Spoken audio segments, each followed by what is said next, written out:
Salut la compagnie, c'est Jules Melon et aujourd'hui dans la Pro Ciné Critique, on va parler d'un film qui fait beaucoup jaser en ce moment, Ready Player One, donc film actuellement à l'affiche, le dernier de Steven Spielberg à date. Steven Spielberg, ce n'est pas n'importe qui, et quand on voit du coup le pitch et les bandes annonces de ce film, Ready Player One, on peut s'attendre à une énorme attirance, un énorme engouement de la part des gens et des critiques ultra méga positives. Et ben c'est plutôt le cas d'ailleurs, mais, il y a un mais quand même. Parce que ce Ready Player One, pour faire simple, c'est un film hommage à tous les geeks, à tous les fans de jeux vidéo depuis qu'il y a des jeux vidéo, depuis 40 ans, quoi, en gros. Hommage aussi au cinéma qui a marqué les années 80-90. Hommage à plein de choses, à tout ce qui touche à la pop culture, avec BO aussi qui va avec. Bref, c'est pour certains du fan service, en un sens oui, mais le film, lui, il raconte quoi et comment se suit-il au final? Bah, ça reste du Spielberg, donc c'est quand même un bon film, vraiment. Mais est-ce que ça mérite absolument toutes les critiques ultra méga positives qu'on peut voir ici ou là, en parlant de chef-d'œuvre ultime, de film de l'année déjà? Bon, déjà film de l'année, on est qu'en avril, mais pourquoi pas, hein. Je pense pas que ce sera mon film de l'année. D'ailleurs, je le reverrai, je pense, d'ici la fin de l'année. Mais pour le moment, je tourne autour d'une note de 7 sur 10, qui est potentiellement bon, mais pas du tout dans les films de l'année. D'autant plus que c'est du Spielberg. Alors on a tendance à vouloir être encore plus exigeant quand on connaît le bonhomme, mais quand même. Donc, pour faire le pitch rapide, Ready Player One, c'est l'histoire. Bah, on est dans un futur dystopique en 2045, le monde va mal, et du coup, les gens, pour fuir cette réalité, vivent le plus souvent de leur temps, enfin la plupart d'entre eux, dans une réalité virtuelle qui s'appelle l'Oasis, un univers dans lequel tout est possible et où on peut oublier tous les problèmes. Ah, c'est un pitch de départ qui est pas idiot parce que finalement aussi pas si éloigné d'une certaine réalité qu'on a aujourd'hui, parce que beaucoup de gens se réfugient dans une virtualité, que ce soit avec les réseaux sociaux ou autres, lorsque ça ne va pas. On a tous tendance à se réfugier vers des choses différentes pour ne pas penser aux problèmes de la vie. Quand on peut le faire, évidemment, c'est pas forcément évident. Mais donc c'est un pitch de départ qui est plutôt simple et on va dire jouable. D'autant plus qu'il faut parler aussi scénario, c'est une adaptation d'un bouquin. Donc Spielberg n'a rien écrit ici en tant qu'invention pure. Il a changé quelques easter eggs, quelques références pour centraliser ça au cinéma. Mais c'est quand même c'est un livre à la base. Du coup, dans ce monde virtuel, bah, il va se passer quelque chose, c'est que le créateur, c'est un milliardaire, enfin ils sont deux créateurs en fait, en collaboration. Le créateur est mort, mais a décidé avant sa mort de lancer un grand jeu où il faut trouver trois easter eggs dans le jeu pour et le gagnant ou la gagnante à la fin pourra bah, tout simplement reprendre l'entreprise. Alors évidemment, là-dessus, ça attire les convoitises. Et, vous avez l'histoire se centre sur un jeune homme, Wade Watts, joué par Ty Sheridan, jeune acteur. On va pas dire grand-chose sur le jeu d'acteur dans ce film. C'est pas vraiment le propos d'ailleurs. C'est assez neutre, on va dire.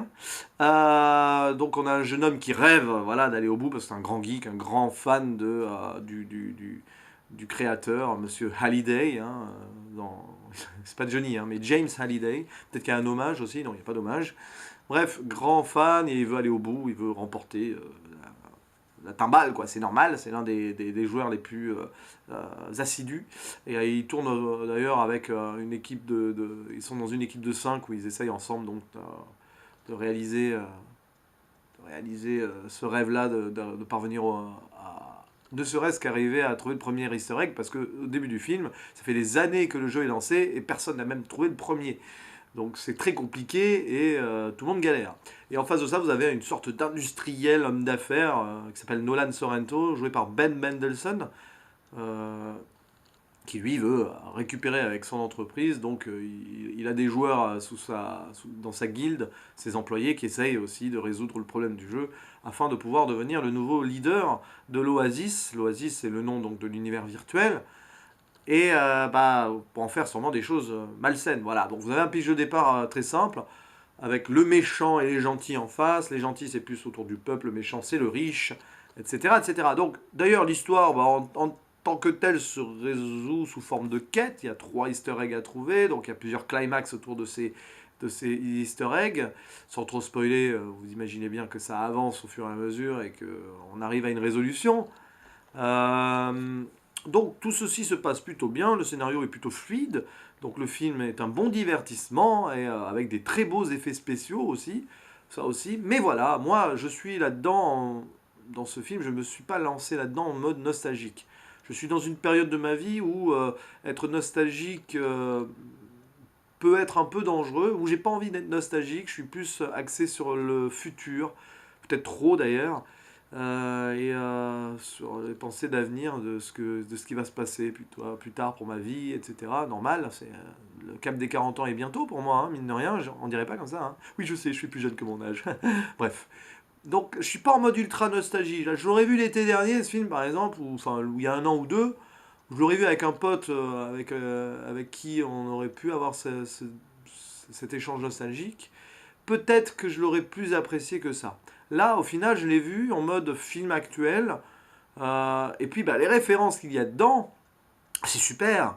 Mais ça part dans tous les sens. Alors, on n'a pas vraiment le temps de faire fonctionner pour moi la fibre nostalgique. D'autant plus que je ne suis pas un gamer. Je n'ai jamais véritablement été un gamer. Bon, j'ai joué aux jeux vidéo de temps en temps, comme beaucoup de gens, mais jamais dans un mode gamer, dans des guildes et tout. Bon, même, récemment, je joue à des jeux vidéo, enfin, je joue à quelques trucs, genre Minecraft, bon, vite fait, avec des gens que je connais par rapport à ça, ou enfin, moins maintenant, quasiment plus, mais il y a quelques mois, ouais, 1 ou 2 ans, c'était ça.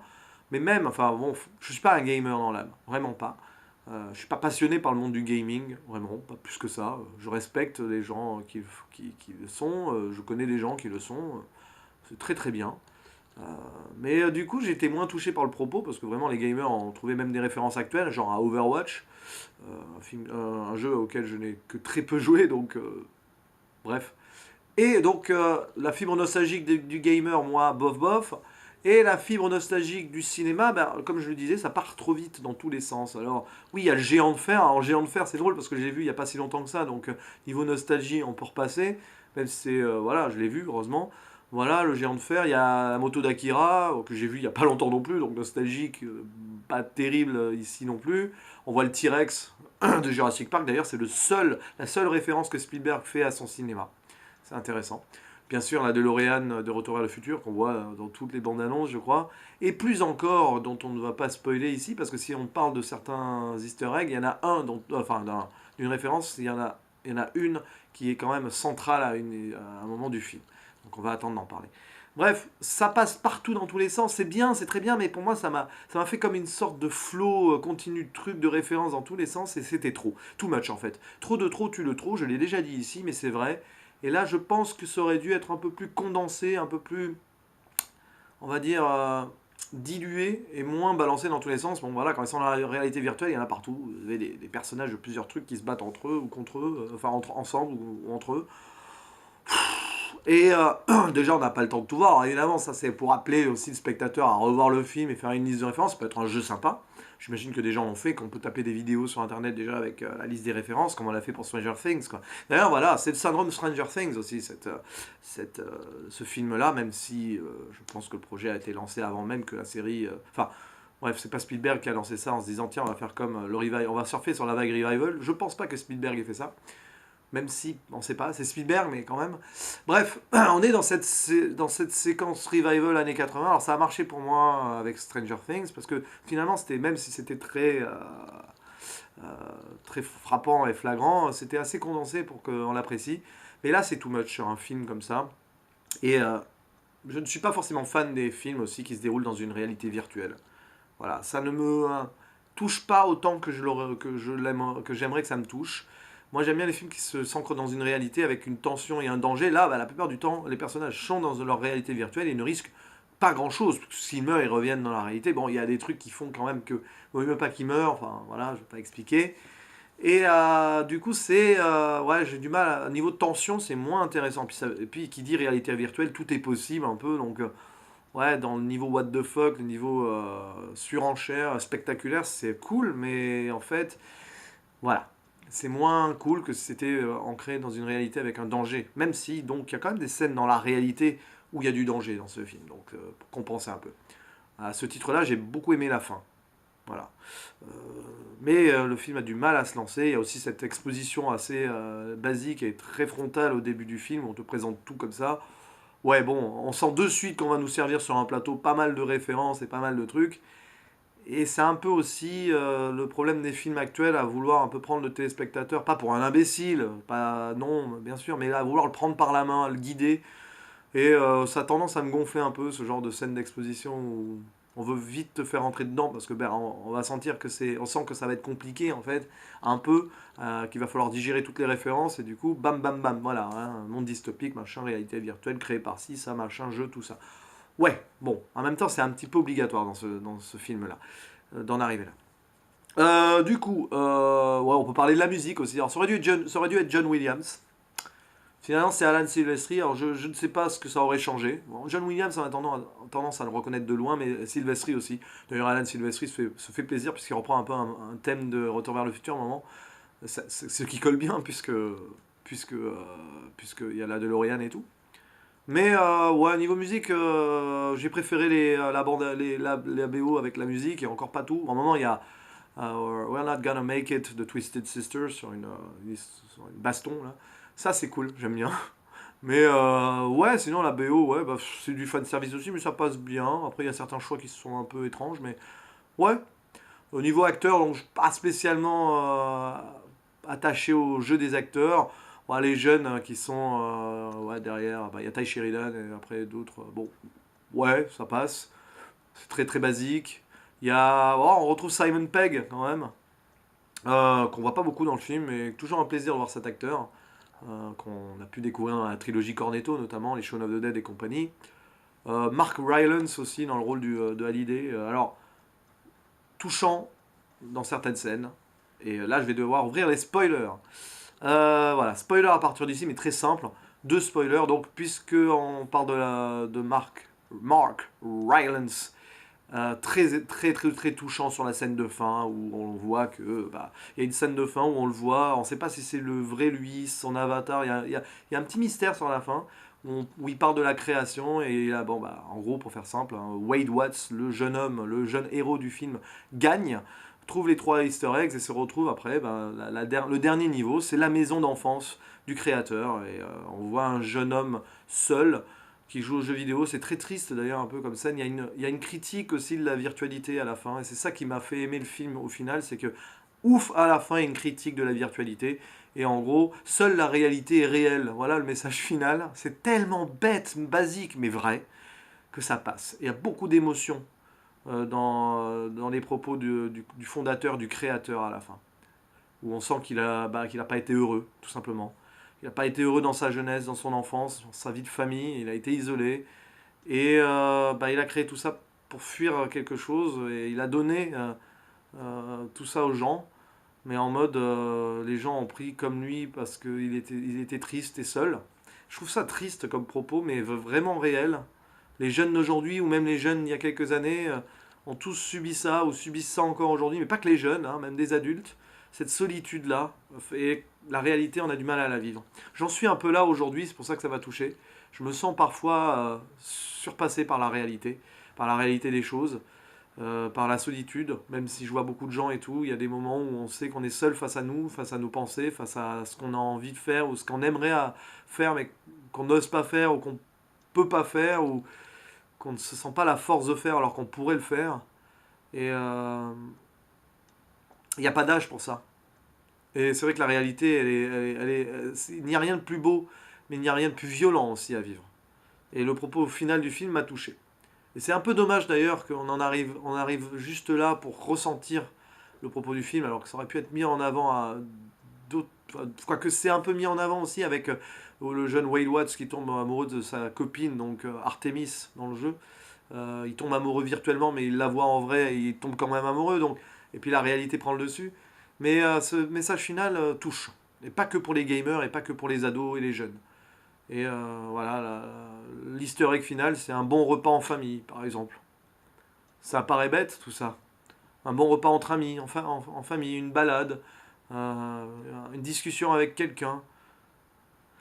C'est beau, non? Mais des contacts réels. Pas au téléphone, pas derrière un écran. Le message est assez fort là-dessus. Et deuxième spoiler, bah, il y a une scène qui tourne autour d'un truc qui n'a pas été annoncé dans les bandes annonces et tout, donc je voulais pas vous le dire, même si je pense que vous êtes tombé un peu dessus par défaut si vous n'avez pas vu le film et que vous êtes intéressé malgré tout aux réactions des gens. Il y a toute une scène qui non seulement fait hommage à Shining, mais on est dans le film Shining, film d'horreur de Stanley Kubrick, un hommage profond de Spielberg à un de ses amis, et je pense, enfin oui, c'était son ami Kubrick, et un de ses modèles peut-être au début, et c'est assez fort. Ça m'a donné envie de revoir Shining, que j'ai vu qu'une fois dans ma vie il y a longtemps. C'est un genre de film qui m'a tellement marqué que j'ai du mal à revoir. Mais je vais le revoir. Il faut que je le revoie là, parce que c'est obligé. Et tout le monde connaît Shining, je pense. Voilà, avec les jumelles, avec. Bref, dans l'hôtel, super bien recréé. Voilà ce qu'on peut faire aujourd'hui aussi avec les effets spéciaux.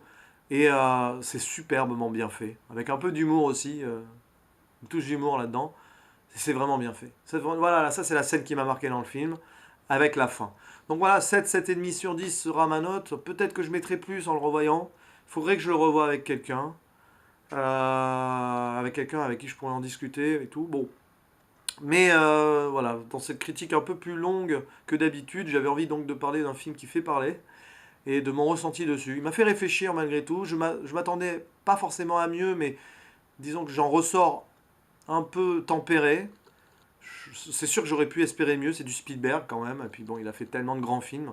Ça rentrera pas dans ses chefs-d'œuvre. Je le préfère à Pentagon Papers parce que c'est plus mon genre, mais du coup, j'en attendais, je suis sûrement aussi plus sévère avec ce genre de film-là.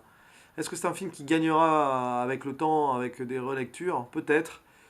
Il sera intéressant de le voir en 2045 quand on sera dans cette époque-là. J'aurai soit plus, j'aurai 70 ans. Pas 70 ans. En 2045, j'aurai. Oh, j'en sais pas. Je sais pas calculer. Là. On s'en fiche de l'âge que j'aurai. Bref, je serai beaucoup plus vieux et peut-être que le monde sera comme ça. Et là, on se marrera en disant Ha. Bref. Évidemment, on n'en est pas là. Et d'ici là, bah, portez-vous bien. Pensez donc à ce message-là. Hein, si vous avez vu le film et donc que vous êtes arrivé à la fin de cette vidéo, seule la réalité est réelle. Ce qui fait parfois froid dans le dos, mais il n'y a rien de plus beau, non? Bref, philo, au revoir et à la prochaine. Ciao.